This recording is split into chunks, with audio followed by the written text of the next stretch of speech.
Om Shanti. Welcome to our channel divine life. कल से नवरात्रि शुरू हो रही है। आप सबको नवरात्रि की बहुत बहुत दिल से शुभकामनाएं। नवरात्रि पे हम देवियों का पूजन करते हैं, शिव शक्तियों का आह्वान करते हैं, पर कभी सोचा कि वो देवियाँ है कौन? देवियों के लिए शक्ति कहते हैं, फिर हम उन्हें माँ कहते हैं। उनके हाथों में शस्त्र दिखाते हैं, पैरों में असुर दिखाते हैं, पर ये सब हमें क्या सिखाते हैं? और फिर देवियों के लिए हम कहते हैं 16 कला संपन्न, संपूर्ण निर्विकारी, डबल अहिंसक। तो क्या सही में वो देवियाँ हिंसा करती थी? नहीं। अगर हमें सिंबॉलिकली दिखाना हो कि दिव्यता ने विकारों के ऊपर विजय प्राप्त की, तो विकारों को यानी कि काम, क्रोध, लोभ, मोह, राग, द्वेष, अहंकार, ये सारे विकारों को हम कैसे दिखाएंगे? जरूर उन्हें असुर के रूप में ही दिखाएंगे ना। तो वो कोई लिटरली फिजिकल फॉर्म में असुर नहीं है, लेकिन हमारे अंदर की जो नेगेटिविटी है, जो कमजोरियां हैं, जो बुरी आदतें हैं, जो हमारा हेटरेट है, जेलिसी है, वो सभी असुर है, जिस पर जीत पाने से ही आत्मा देवी या देवता बन जाती है। ये जो दिव्यता है वही आत्मा की ओरिजिनलिटी है। हम अभी उसे भूल गए हैं और इसीलिए ये दिव्यता हमारे में मर्ज हो गई है। तो देवियों का आह्वान करना मतलब क्या? मतलब अंदर से डिविनिटी का आह्वान करना।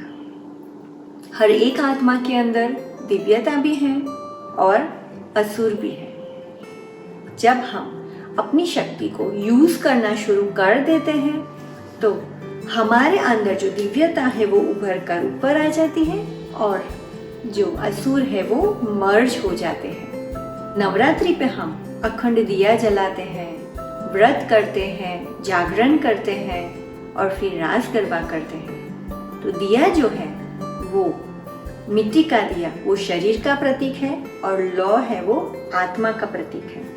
जब हम ये स्मृति में रहते हैं कि हम ये शरीर नहीं, एक चैतन्य शक्ति आत्मा है, तो हमसे वो दिव्यता का प्रकाश फैलता रहता है और हम चाहिए कि बदले दिया की तरफ हम शिफ्ट हो जाते हैं। यानी कि प्यार दिया, सहयोग दिया, शक्ति दी, प्रेम दिया और सबको दिया और हमेशा दिया।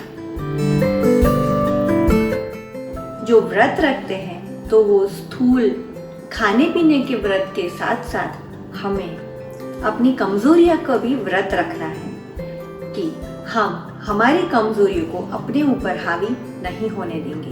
यानी कि हम व्रत रखेंगे कि हम गुस्सा नहीं करेंगे, हम पर चिंतन नहीं करेंगे, हम दूसरों के बारे में गलत नहीं सोचेंगे और फिर साथ साथ ये जो जागरण है वो आत्मा का अज्ञान की नींद से जागने का प्रतीक है। रास गरबा जो करते हैं तो हमें दूसरों के संस्कारों को ध्यान में रखकर हमारे संस्कार यूज करने हैं।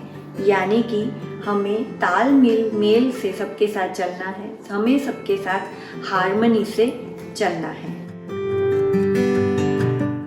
दूसरी बात, देवियों को हम अष्टभुजाधारी कहते हैं।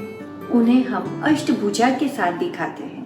तो क्या सही मायने में देवियाँ अष्टभुजा के साथ पैदा हुई थी?